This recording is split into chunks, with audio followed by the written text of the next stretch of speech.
Hi, JerryPal listeners. Just want to do a special shout out in the beginning to all of the recent donors to the JerryPal podcast. If you're interested in donating, go to the JerryPal website and just click that big blue button.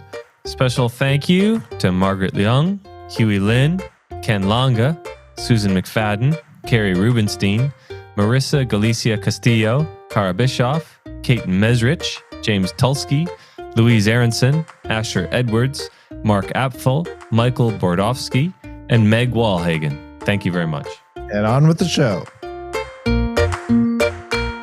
Welcome to the JerryPal podcast. This is Eric Guidera. This is Alex Smith. And Alex, for a moment, I was going to say welcome to the PediPal podcast, but that is kind of our topic today, which is really interesting from a JerryPal podcast. Who do we have with us today?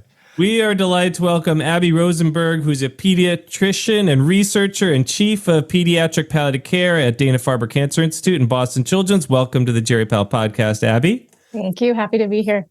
And also from Dana-Farber, we're welcoming Nick Purol, who is a clinical social worker at Dana-Farber Cancer Institute and Boston Childrens. Welcome, Nick. Thank you. Awesome to be here.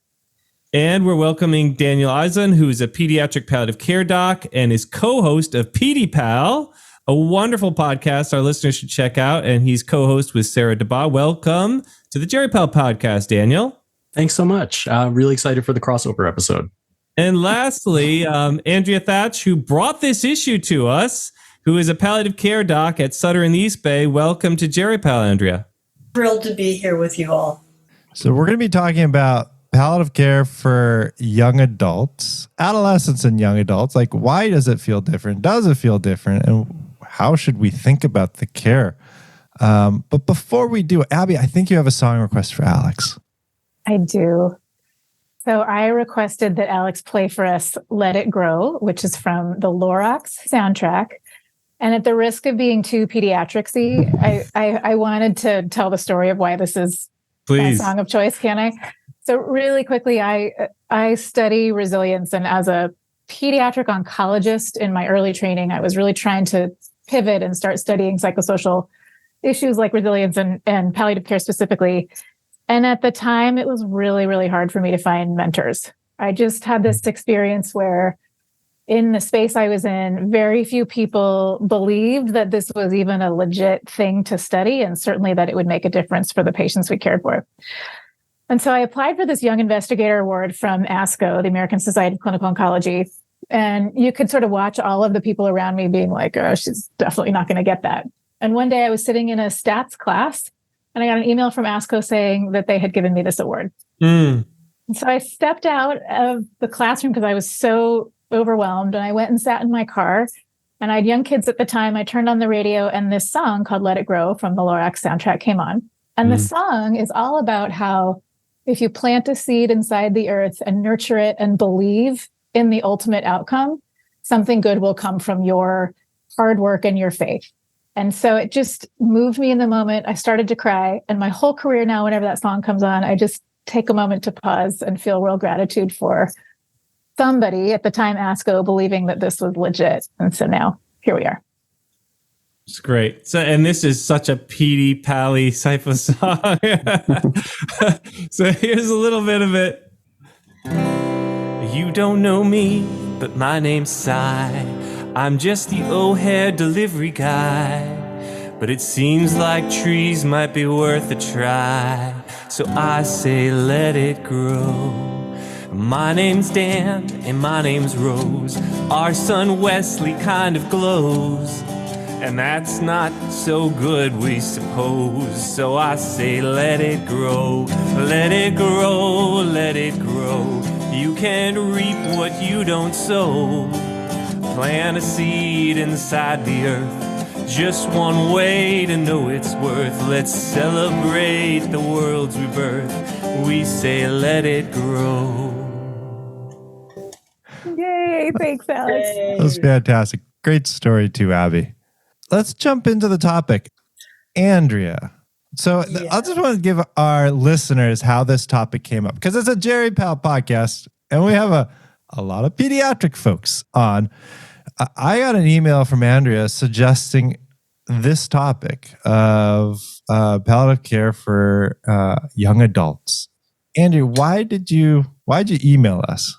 Yeah, I thought it was a huge gap in all the terrific sections of palliative care and geriatrics that you've done over the 10 plus years I've been listening to you, and it was time to rectify it.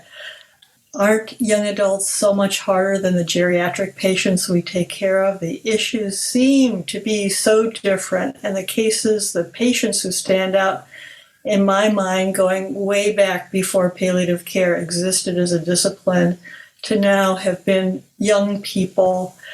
Their emotional distress and their suffering seems so much higher on average than people who have lived a full life, who can be more accepting of where they are, who've had a chance to figure out what their life will be about. And it seems to be even more so among our consultants, the people who refer to us. Yeah. And I wonder from a provider perspective, and you can, if you're open to it, talking about your team, from a personal, emotional perspective, what do you think makes it hard? I think there's a certain degree of countertransference going on, of people can't imagine what it's like to be a young person going through that, of feeling like younger people haven't had the opportunity to live their lives, that they don't have the life's experience that gives them the same kind of coping skills, and that their whole cohort are doing other things besides going to cancer treatments and going through surgery. And it's hard to talk about. It's hard to have a normal sexual life. It's hard to hang out with people in the way you normally. It's all of those things that really tug at our heartstrings. And it kind of throws us off our seat of being able to just meet them where they are and knowing how to do that. It's all of those things, right? Yeah. I mean, I think, Andrea, you're hitting on adolescence is super hard. Young adulthood is super hard. There's all this stuff that we're supposed to be doing at that stage of life. And then you add the complexity of the serious illness. And so it is really difficult for the patients and the families. What I would add to what you said is it's really hard for us too. Like, it hits so close to home when it is somebody closer to our age or our kids' ages. You're recognizing that, wow, this could happen to me. And I wonder sometimes about the challenges when we pediatricians taking care of young adults is hard for us. And when we talk to you, our geriatric colleagues and adult focused colleagues, you say taking care of young adults is hard. I think it's hard for all of us because of that developmental piece and because it always almost resonates when we're at the bedside. Yeah. I wonder from your perspective, Nick, because it does feel like it, like that countertransference part, like really hits home. Like we always think about, like, what are the patients that we remember? Patients that remind us of loved ones, patients that are often younger, really hard, stories, complicated issues.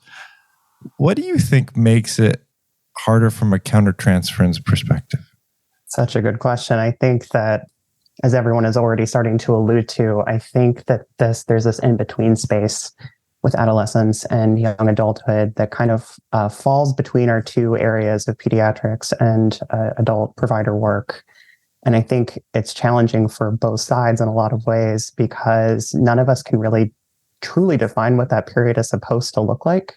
We can kind of understand what it is from a developmental perspective, and we can think about that in psychological terms, and we can think about how that kind of looks like for individual people and providers. And as Abby's saying, thinking about it from, that could be my child or that could be me, depending on your age in this field. Yeah. But there's something I think we all kind of recognize from an arrested development standpoint of somebody growing up while also dying or struggling with a serious illness, and how that really just essentially pulls at the heartstrings and makes it easier to see how we could put ourselves in that position in some ways.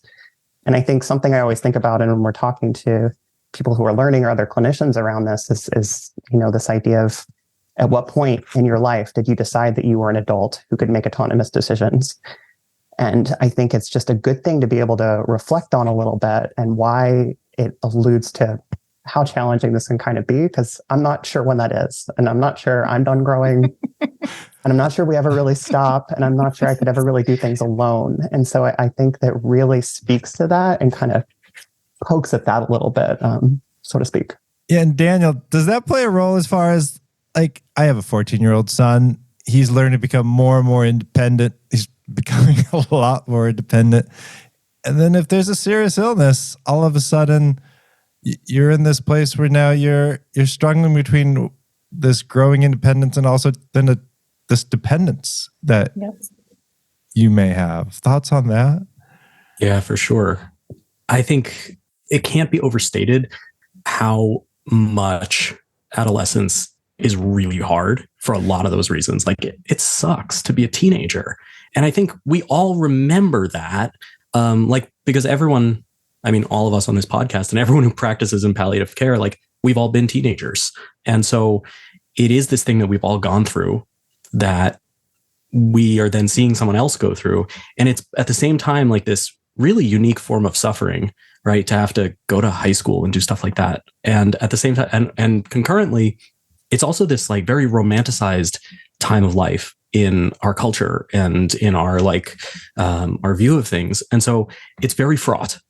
Part of that, as you're alluding to, Eric, is this like relationship with authority and with rules and word association, teenage rebellion, right? It's all about bucking authority, throwing off the rules of your parents, pushing the envelope, trying to figure out like who you are as an adult with the autonomy, like Nick was talking about. And then, you're stuck in a hospital where not only are your parents trying to tell you what to do, the doctors are trying to tell you what to do, and the whole interdisciplinary team is trying to tell you what to do. And I think about my adolescent patients who react to that really badly, and they don't all, but many of them do. And it comes from this place of feeling infantilized and disempowered, which is tough for any of us to feel, but I think particularly for an adolescent where that capacity to be an autonomous adult is like just starting to flourish. And then to just get it completely crushed by being in the medical institution is really, really hard. I'm thinking about, particularly, there was a talk at the most recent annual assembly that talked about this and the transition between pediatric and adult palliative care and medicine in general. It was a fantastic talk. If you haven't seen it, I highly recommend it. But one of the mother of a girl with cystic fibrosis spoke about her daughter's struggles in that transition. And a big part of it was that the challenge, I guess, of the give and take of autonomy. Yeah. I think one of the things that's so interesting about it is we see some young people really, Eric, you use your example of your independent son. They do choose to rely more on their family and parents in ways that might feel like a step backwards and is yet still developmentally appropriate and autonomous. If you're a young person and you're feeling kind of overwhelmed, what we try to do is help them pick the things that are in their control. And then if one of those things is, hey, I want my mom to make this decision, or I want my brand new spouse that I married yesterday in my mid-20s to make this decision, we try to make that happen. And it's difficult as clinicians to sort of jump back and forth between different roles of enabling the patient's developmental needs. The other thing that I think is fascinating about taking care of this age group in particular is, to add to what Daniel was saying about what are you supposed to do when you're a teenager? You're pushing the boundaries, you're developing your own identity. That's true throughout adolescence and young adulthood. You're also supposed to believe that you're invulnerable, right? Like this is the risk-taking period of life where people feel the safest at trying to push those boundaries and take risks. And what we see in adolescent and young adult serious illness is, in fact, they have this sudden harsh wake up that they are in fact not invulnerable, and that they too could become very sick and have their life be threatened. And what we don't give them enough credit for is usually it is much later in adulthood that we start to realize how to find meaning and purpose, how to be grateful for the experiences that we have, how to pause and really appreciate family and community. And what we do see is that people who are adolescents and young adults who experience serious illness, they leapfrog all their peers. And they get to this point where they start to embrace and identify that life is precious and moments can be precious. And so there is this trade-off between going backwards in your development because you're no longer as dependent or as independent as you might be, and jumping way forwards in other pieces of the development. And so again, Andrea, to what you're asking about, it's so hard because everybody does that differently. And we as palliative care clinicians are really trying to see people where they're at and recognize they're on this spectrum, constantly trying to find their way again. So often the ways I've learned to work with people is to have them reflect back on times where they knew that they were themselves. Yeah. And an adolescent is finding themselves, or young adult is finding themselves. They're big, important questions that you want to hold open for them. The whole idea of holding hope seems also so much more complicated for younger people, because the hopes that they had, the kind of normal hopes, are not likely to be realized. They have to find other hopes. And we don't know how to do that so well, I think, at least in adult medicine. I will say that there are, for some adolescents, like other ways into that sense of meaning and identity too, that are maybe unique to the adolescent period. And I'm thinking about how when you're a teenager, everything seems so profound and meaningful, right? And, you know, the music and the books and the media that they're reading, it's like exploding in their brain. It's creating just so much like meaning. And like I was 15 and I discovered Led Zeppelin and it was like a religion for me, right? And like all of a sudden I was like, wow, meaning, it's everywhere.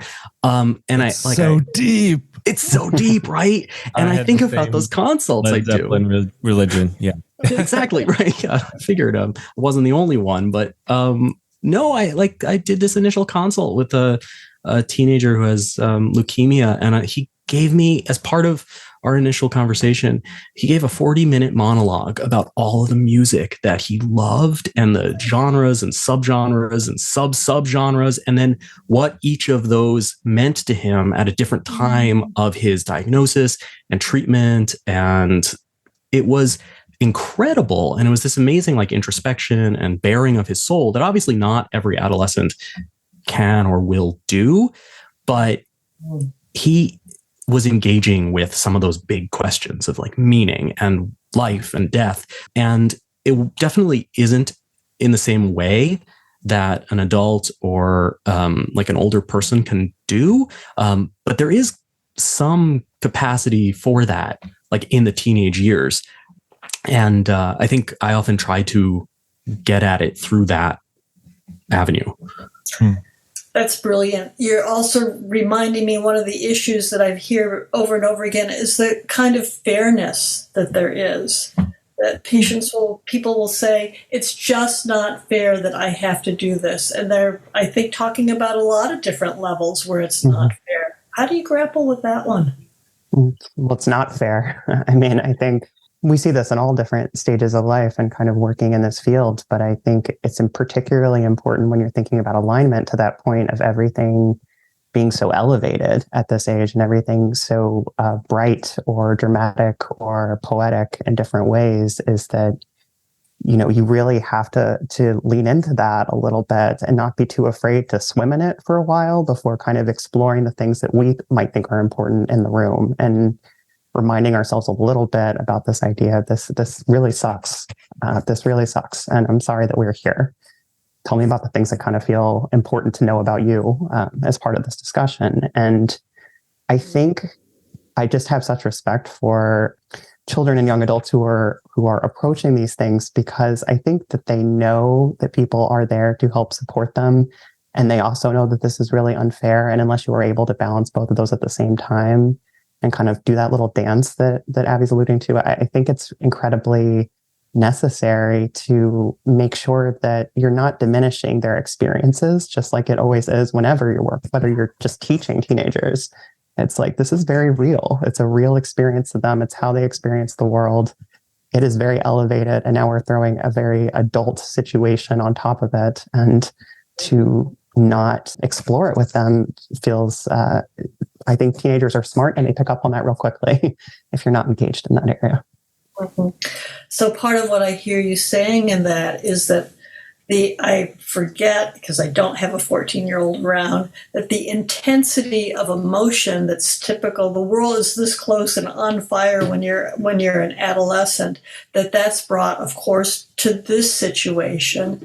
And it doesn't mean that that has to be responded to, but open to. But you don't have to fix it and make it go away, or like think that this person's really in trouble emotionally. It's just part of the normal way of grappling that's more so among adolescents and young adults. I think that's a really helpful insight. It's quite different than the frame of reference for working with people in their 60s, 70s, and 80s.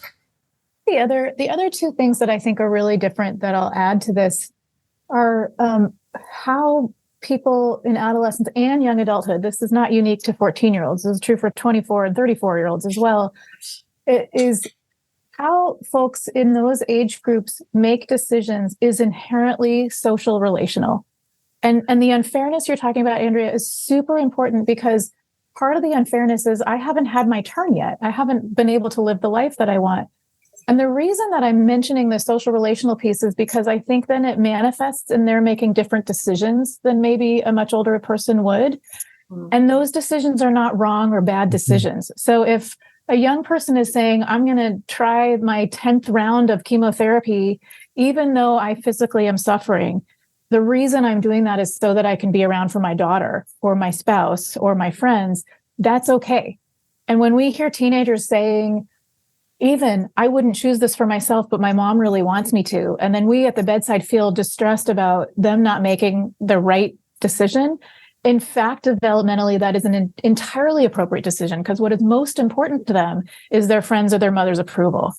And so I'm wondering during this conversation if some of the discomfort that all of us feel when we're trying to age up or down in our practice is, again, sort of recognizing, how do you meet a patient where they're at, recognizing that their at is very different than what we are usually thinking about. So, Abby, that's a great point. And I just wondered too, how much of this, how people make decisions, what do you call it? Social relation?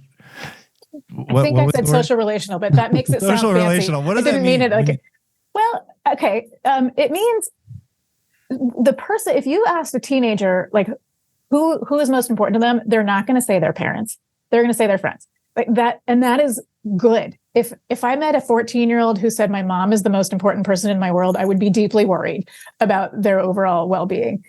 And so if you then sort of put yourself back in your teenage years, for example, or think about teenagers today, think about your son, those folks really, what matters to them is finding their place. How do I fit into this world? How am I different?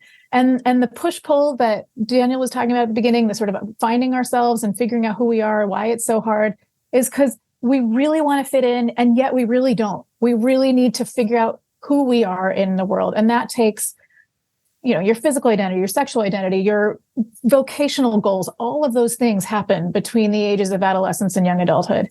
And so when you imagine now serious illness pops itself into this whole milieu, and somebody is still trying to grapple with who am I and how do I fit in, they look for reassurance from the people around them. They look for that validation.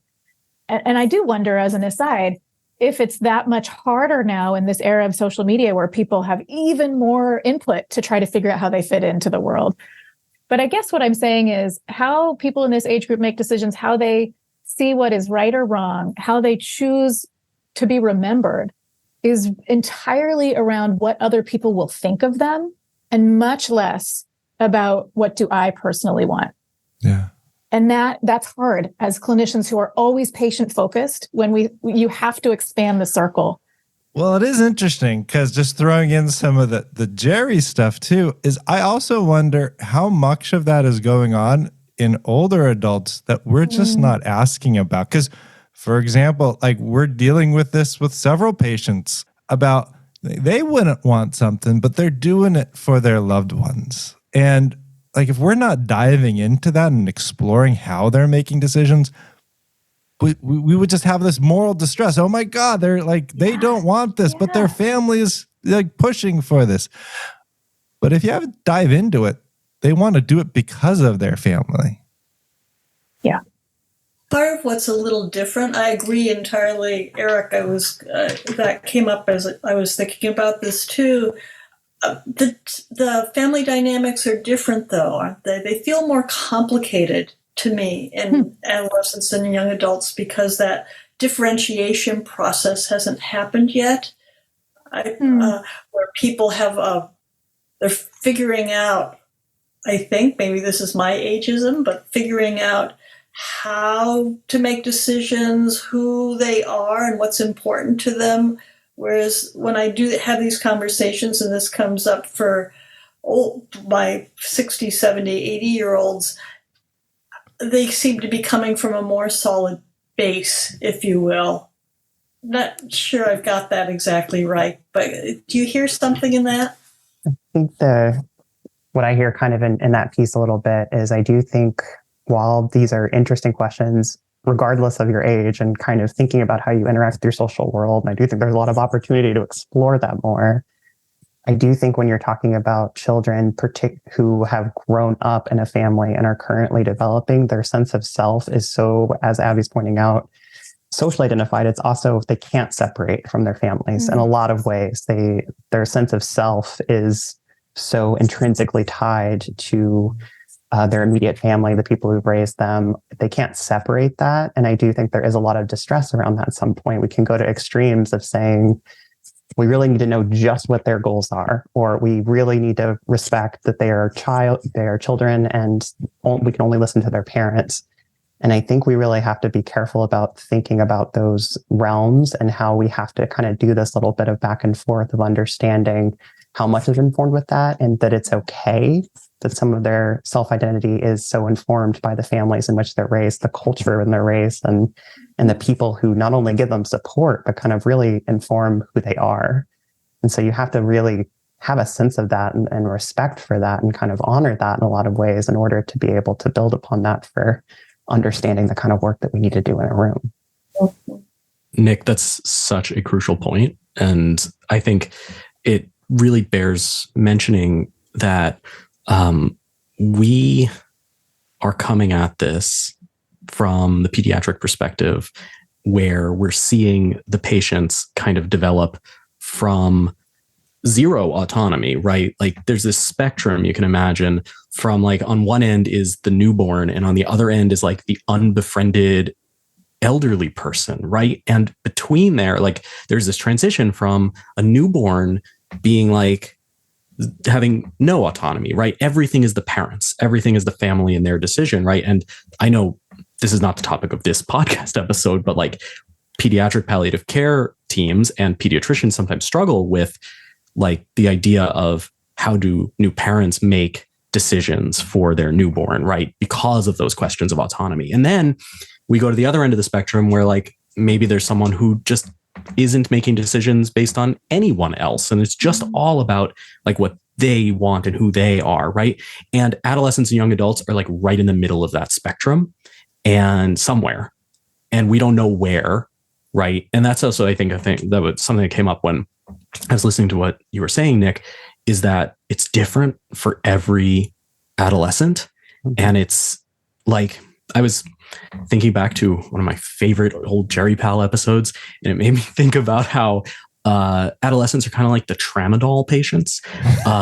They're this like unknown mix of toddler and adult, and you just don't know what you're going to get like with any given teenager. And that's so hard, especially when like they have grown up with a chronic illness, for instance. Like then all the things we know about typical childhood development are out the window basically, and they're developing in a different way. And so, you know, Andrea, as you were talking about earlier, there are these questions of regression and how much they're relying on their family. And so it's a really hard dynamic to figure out a lot of times. I wonder, I'm sitting here thinking there's sort of like, we can lump and we can split. So that we're doing a lot of splitting and sort of talking about what's unique about adolescence and young adulthood. And then I'm sort of thinking about, Eric, some of your comments, because there is some lumping to be done in that often surrogates are making decisions on behalf of patients in geriatric settings as well. And I'm curious about the nuance, because it sounds like we in adolescent and young adult settings are much more comfortable letting the patient say, I don't want to make that decision, it's up to that other person. Or even the other person on behalf of the patient saying, no, I'm going to make the decision because I think it's right for them, even if it's not what they would want. And I would guess that doesn't sit as well. It causes, I would say it causes a lot of moral distress when the patient is, I would say, middle-aged, the younger old. I do think that there is probably a component of ageism when it gets to the older around that, where there is a lot of moral distress when a patient passes off the decision to somebody else, and you get a sense it's not directly what they want. And whatever what they want means, because part of what they want, maybe they want their son, they want their mother to make the decision. I think that I also struggle because I work in the VA, so no adolescents, but the 20, the 30, the 35-year-olds with maybe young kids, those are the ones that are often some of the hardest from a family dynamic. Parents are involved. You have the younger kids. You have the patient who also may be regressing in some ways to a younger adolescent phase and like flipping back and forth. And I wonder, like, I'm thinking about all my AHPM tests HPM tests I've taken before. Like, I think about the development phases. It kind of stops after 18. Like I don't think I've read anything after that. Like all of a sudden, like we're full grown adults. Magically mature the day we turn 18. Well, I wanted to sort of go back to your example about let's say a 27-year-old person, let's say he's newly married and his parents come back because he's sick and he has kids. Again, sort of what we, I think, intuitively do in pediatrics is we see every single person in that room has had their identity threatened and their life narrative has suddenly changed. And so they're all in a bad space, right? The parents are saying, my kid is supposed to outlive me. And all of a sudden, my narrative as a parent is in jeopardy. Yeah. And that person's spouse is saying, wait, we were supposed to grow up and grow old together and have children together. My narrative is threatened. And the patient is like, well, holy crap, I'm supposed to grow up and be an old dad and I have this young son and I can't take care of my family. My narrative is threatened. And then there's the child in the room who they're all worried about, how is this child's life going to be different with dad being sick and perhaps not surviving? And so you have to really see all of the distress in the room and recognize, yes, of course people regress when they're freaking out like that, because what else are you going to do? And so part of how we try to figure that out is to maybe lump and split again. Like, how do we see each of you as individuals who are having your own struggles? And then how do we group you together as a family to recreate a narrative for you? And it's a lot of work. And that to me is always a really daunting piece of this. And it is so important. Can you tell me what you mean by recreate a narrative? Yeah, I think so much of what we do, to go back, Andrea, to your point about, well, this is unfair. And Nick so eloquently said, yeah, it is. There's no getting around the unfairness of it. And what we can spend a lot of time helping people to do is to rewrite their story, to imagine what their story might be. How do you still connect with the person you can become now, given the realities that are in front of you now? And it is what I think all of the listeners of this podcast already do when they explore hopes and worries and values. We in adolescents and young adult settings spin that a little bit into helping people who we also know are trying to find their identity. And I find, at least, that storytelling is an easy way to do that. I so love that, Abby. Thank you so much. It's like, I feel like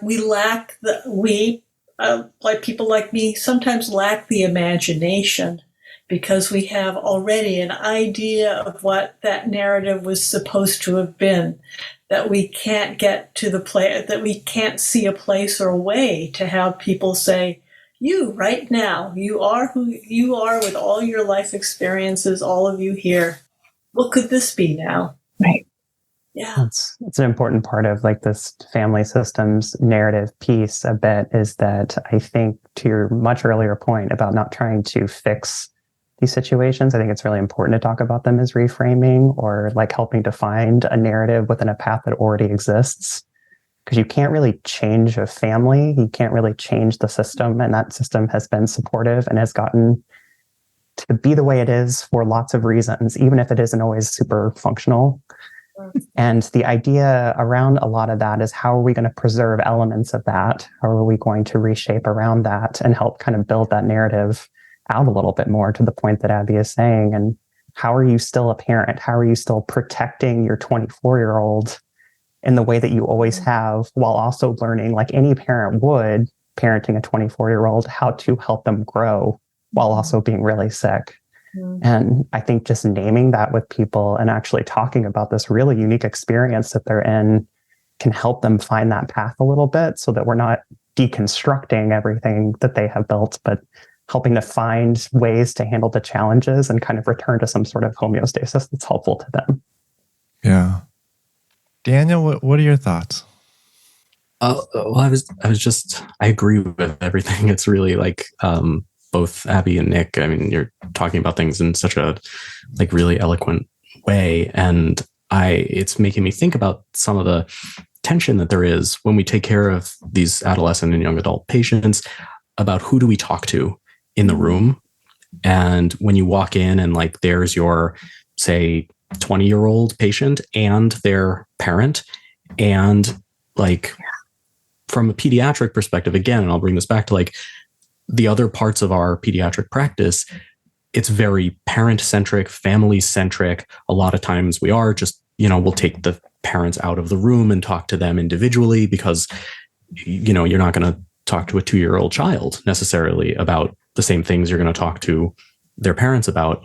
But for an adolescent, you do have to address them. You do have to work with them, and you do have to work with their parents, and with their siblings. And that's a whole other thing that we haven't brought up yet too, is like how you work with siblings and bringing in your child life services to, developmentally appropriately explain what's happening to their older brother or sister. And, so it is this sort of practicing palliative care on multiple different levels all at once, or like in sequence, which can be really challenging and also, rewarding. So can I talk about resources? Because let's say you have a 20-something-year-old patient that you're following. They have a 17-year-old sister, a 16-year-old brother. What are the resources that we have? You mentioned child life specialists. That may not, in the VA, that's not possible. Like, how should we think about resources and how we should, like, our role on the palliative care team? And I think part of our problem is that most of our patients that we see in our service are older than 60, but occasionally we'll get very young patients. So there's an infrequency component to it. I so appreciated that question, Eric, because Daniel, as you were talking, I was thinking, even in pediatrics, there are many places that don't have the comprehensive interprofessional services that we get the privilege to practice in at some of our bigger institutions. And then, Eric, I was thinking about where I feel like in the general palliative care community, adolescent and young adult patients are the hardest, is those folks who do fall between systems, who are in their 30s or late 20s, and you are used to taking care of older people, and all of a sudden you have this person who's so different and you're trying to figure out how to take care of them. I will say one of the challenges in the field is many hospices don't know how to take care of children or young people. And so you have these folks in the community who you're trying to provide services to, and you just can't connect them to the same types of resources you're used to using. And so my one little soapbox of this whole conversation will be, we need to work on that. Like, we really need to fill this gap and figure out how to take care of these young people in the community. Now, that said, I don't want us to paint this picture that you need all of these resources. It's great if you have them. And if you don't, we can still fall back on those same skills that we all have, which is to spend some time getting to know your patient's story and their values and their worries and their wishes and all of the things that we usually do, and maybe spend a little bit more time than you might intuitively imagine with their loved ones and their spouses and their siblings and the other people in the room so that you can put together the puzzle of how to take care of them. The other thing that I will say is, even though I led with there are too few palliative care clinicians in the world, we really love helping. And we really do want to figure out how to collaborate together to meet the needs of these young people. And so what I always say is, call the local pediatrics team, call the young adult folks, talk to the other folks in your institutions around other folks in this age group. So how might they be connected with resources? And you can probably find some answers fairly quickly. And the last thing I will say is to pause and think about some of these developmental needs. And so I always ask people, who helps you? So who are your people? Who's your community? What are your resources? Secondly, what have you done in the past when you've needed help and when things are hard? So you sort of get to what the person individually might need around them. And last, how are you seeing this experience? What is the impact of this on your story and your identity? And you'll be able more quickly than you might imagine to triage some additional efforts that you might need. So if they say, you know what, the person who usually helps me is my pastor, and I haven't told them about this, well, okay, that's a fairly easy phone call for you to make as a clinician and a palliative care provider to provide them with a resource that you otherwise might not have been able to connect them with. Can I ask you, Abby, that third question? I love the third question about how it impacts their story. How do you actually ask that question? Do you say it like that, or? Early in my career I did, and people would be like, I get what you're saying, but I'm just not sure. I would know. Like, I love the question. I usually will say something like, how has this been for you? How does this fit into your story? And most people will it's fascinating actually, because at the beginning they'll be like, it doesn't. This isn't my story. And I don't want any part of it. And then with a little bit of time, you can hear them integrating it. And so in a cancer space, it might be, I will never be a person who had cancer. I'm just going to get through this. And then at some point it becomes, I am a person with this illness, or this is what I overcame. And so I revisit the question, Eric, more than once to try to help them engage with it. But I think at the beginning, I'll just say like, this is, for somebody with a new diagnosis, let's say of something like cancer, this is a big deal. This is a life changer. What does it mean for you in your life? Yeah. And you'd be surprised how people can answer that question. I love that. I'm actually going to try to ask that question. Oh dear, you have to let us know how it goes. I'll let you know how it goes. Can I ask a question about support for the team? Because as we started off talking about why is this so hard, a lot of it was hard for us, right? And the palliative care team, probably hard for the primary providers as well who are consulting us.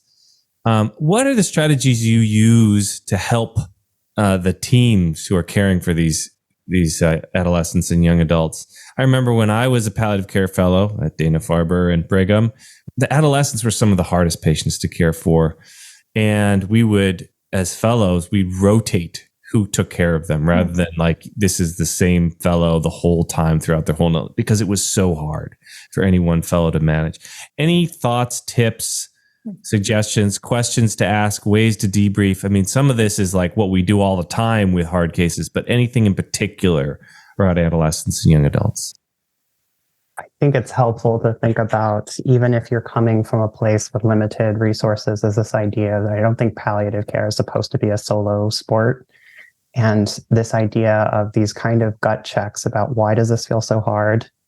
And who are the people that you were able to talk about that with? And when you're supporting staff, I think that really serves us really well, whether it's the nursing team who's really struggling, or residents or trainees who are really having a hard time at the bedside. I think thinking about them and actually creating some of that space to, again, name that with them and offer, like, why do we feel that this is particularly challenging? And talking about the specific issues at hand and their worries about, are we engaging the patient? Are we engaging the family? And I think thinking that through with people is incredibly beneficial, because I don't think we'd be talking about this if we all thought it was easy. Like, I think that kind of gets to the key of part of why it's so challenging is just, I think we're we feel like we're supposed to know how to do all this all the time, and we're supposed to be able to, just kind of glide through it. While at the same time, I think if you're able to step back and ask those questions, both as a team and internally, I think you're able to realize, as Abby was pointing out, and as others have pointed out, I think those skills that have served you so well in palliative care will continue to serve you. And trusting that, just finding ways to be able to not be afraid to engage a younger person around that topic. I think the last thing I would add to that, and Nick, it's so well put, the piece that I would add is we're all in this work, and we all know when we've had a really good, meaningful day, when we feel like we have helped and made an impact. And so some of the ways that we help as a team is to bring that up, because it's so easy to walk into a room and talk about what was hard. And instead, these cases can be the ones that are so impactful and value added in our work. And so to celebrate those things together and to recognize the ways that we have helped these young people at this incomprehensibly hard period can be one of the most meaningful things that you do as a team to support each other. Daniel, any last comments from you before we go on to the song? No, I agree. Embrace it. Really, dive in. And embrace all the things that make the adolescent patients unique and uniquely challenging, and celebrate the good in that. Andrea, did that help with all the questions? It helped enormously, and I can feel my team around me all nodding their heads in appreciation for you. I love this. I think Alex is going to kick me off as the co-host now. He's going to include Andrea because Andrea asked so many great questions. Terrific questions. Yeah. And thank you for bringing this to us. And if there are listeners who have ideas for podcasts, we do take suggestions, and we love hearing from you. So please feel free to reach out to us. But beware. Yeah, you may be on a podcast episode. Alex, you want to give us more a little, was it Let It Grow? Let it grow. Let it grow. My name's Marie, and I am 3. I would really like to see a tree. La, la, la, la, la, la, la. I say let it grow. Modulation. I'm Granny Norma, I'm old and I got gray hair, but I remember when trees were everywhere and no one had to pay for air. So I say let it grow, let it grow, let it grow, like it did so long ago. Maybe it's just one tiny seed, but it's all we really need. It's time to change the life we lead. It's time to let it grow. That was awesome. Andrea, thanks for bringing up this topic and being on this podcast. Really great questions. Abby, Nick, huge thank you for coming on. And Daniel, I feel like this was a great crossover episode. Yeah. It's like Jody Loves Chachi. Yeah, we'll have you guys come on soon. So good. The other thing that I want to highlight is I just love the fact, like, there's a lot of, I think, a wealth of knowledge and expertise that I think a lot of adult palliative care providers can learn from, palliative care providers who are pediatric palliative care providers. And just, I learned a lot just in this hour. So love to think of the idea of future episodes together. And with that, I just want to thank all of our listeners for your continued support. Thanks, everybody. Thank you. Bye-bye. And we'd like to thank everybody who's donated more than $250 over the last year, including Matthew Schuster, Daryl Owens, Susan Nelson, Christopher Heck, Lindsay Yorman, Mo Razawi, Sue Borson, Carrie Rubenstein, Marissa Galicia Castillo, Cara Bischoff, Kate Mesrich, James Tulsky, Louise Aronson, Asher Edwards, Mark Apfel, Michael Bordowski, Dwayne Dobschutz, Fish Brandt, Kelly Strait, Daryl Owens, ×2, Roseanne Leipzig, Elizabeth Chung, Amis Samoji, Harry Hahn, Nick Schneeman, Ed Mateen, Jeff and Lena Galbraith, and Himanshu Malhotra. Thanks, everybody, for your support. Thank you.